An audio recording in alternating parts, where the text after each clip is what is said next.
there. All right. Well, moving on next, vroom vroom racing. Oh boy, yeah. I think NASCAR is getting ready to start.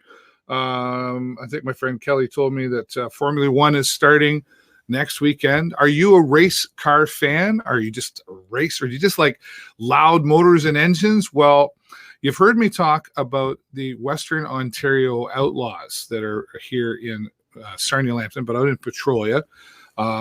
If you didn't see, my son Jason and I actually raced against each other, and we were live streaming the races. We'll be live streaming the races again.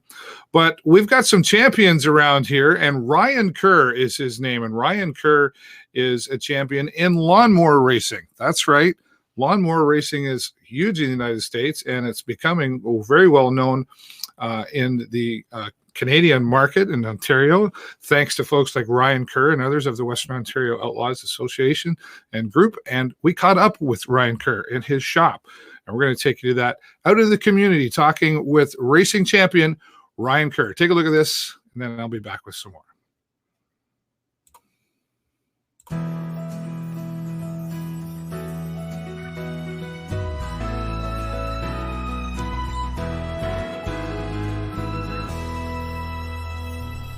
You know, we got some racing going on around these parts, and we're out in these parts of Petrolia right now. And, you know, I've had some conversations. You've heard me talk about lawn tractor or lawnmower racing. We've got some champions around here, and one of them right now is Ryan Kerr. Thanks for being here, Ryan. Oh, thank you. Let's back up a little bit more, actually, before the lawn tractor racing. You've really gone all over with this, and you're brag a little bit. You're a USA champion. I started out racing karts, actually, which made it easy to get into the lawnmowers. I started racing karts when I was about 11, I guess, and I got into building engines and things like that. I was building 3 engines a week at 13. Wow. And, like for different kart racers and things like that. But so I kind of grew up in the garage. My dad was a mechanic, and spent all my time in the shop.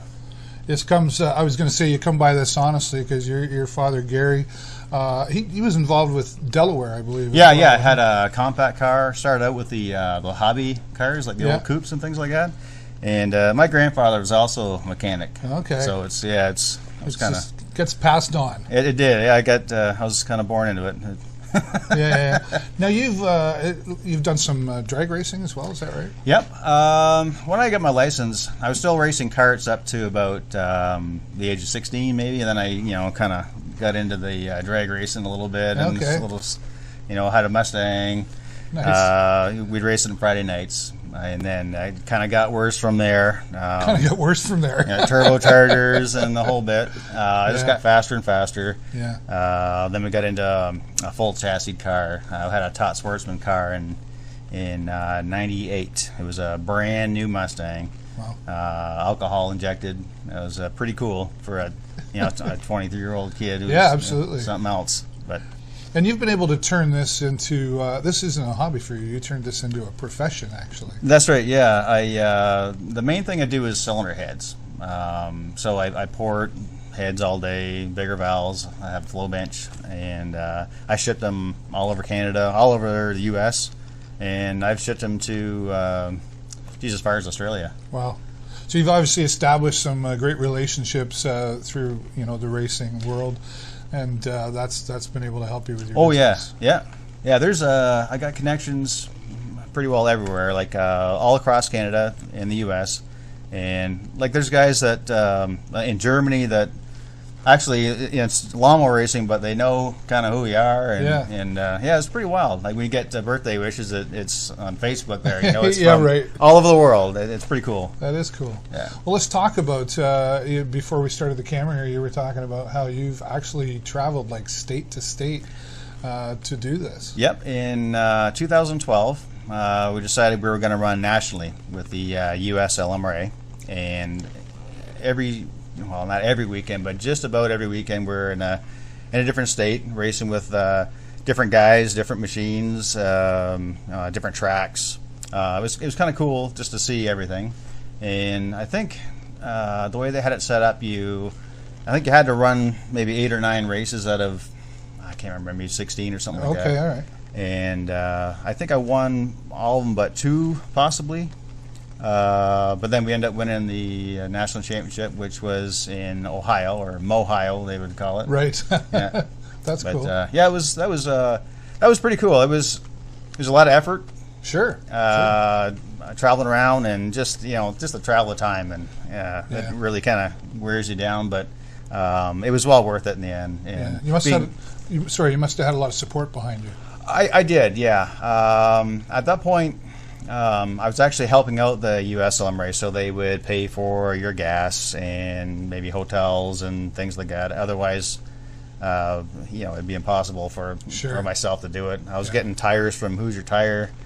The body and paint work was all covered. Engines were covered. Yeah. So it really helped out.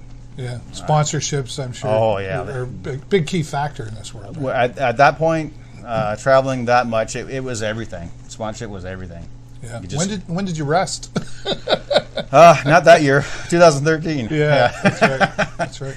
Now moving forward here, we're out in your shop in Petrolia, and we probably should mention this one beside her. Corey would be mad at me for not mentioning. Yep. This is a Woo.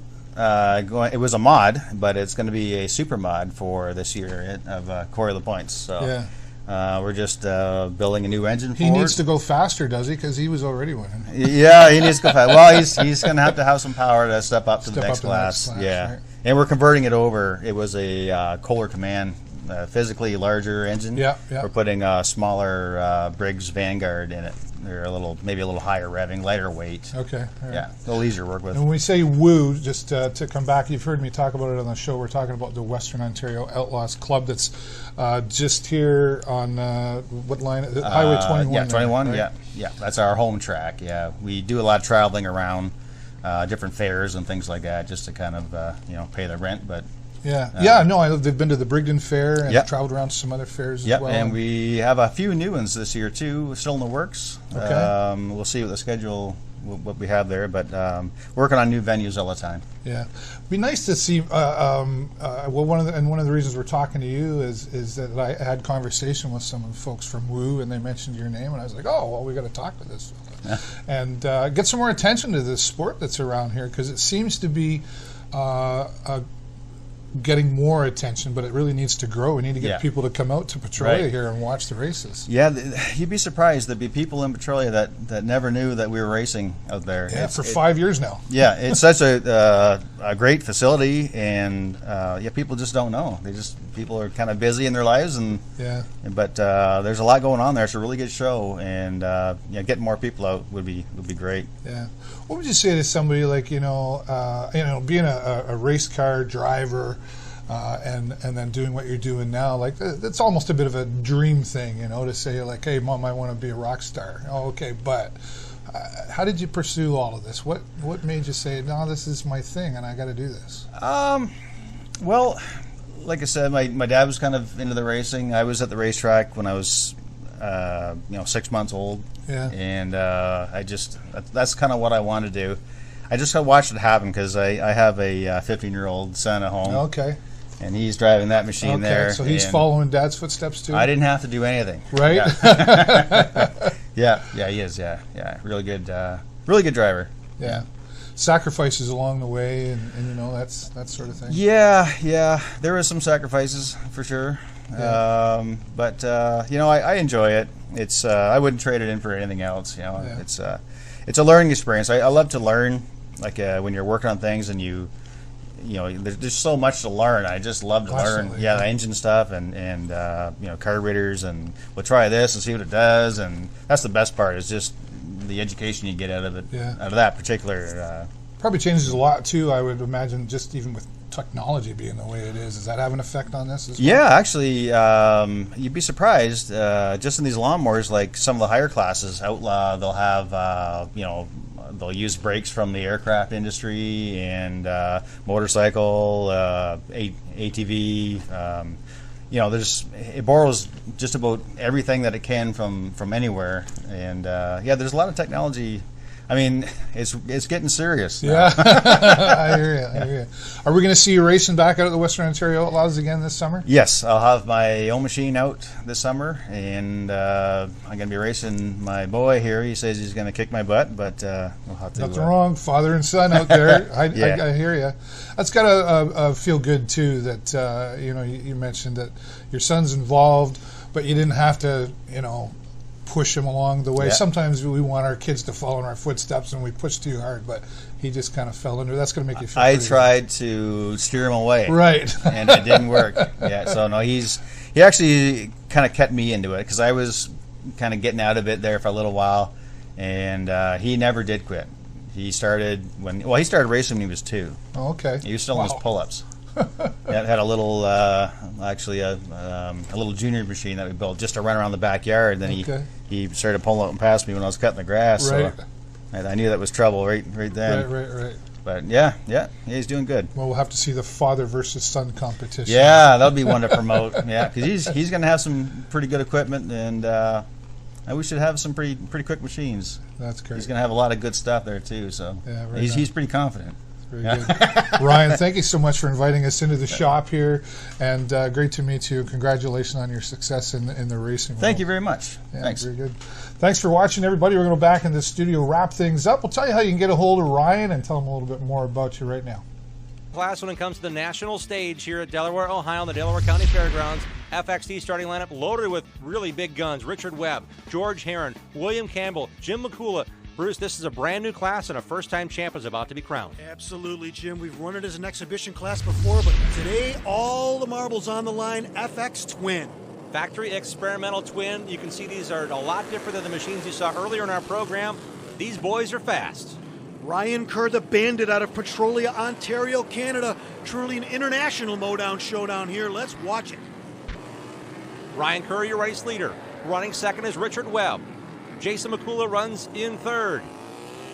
Webb and Kerr are teammates. They don't look alike, but man, they sure are racing hard, 1 and 2 in the race. And they're in the final few corners here. With the weather, with the bales, nothing's going to stop Ryan Kerr from Toronto, Ontario, Canada, to come home the victor here in the first ever Factory Experimental Twin National Championship race.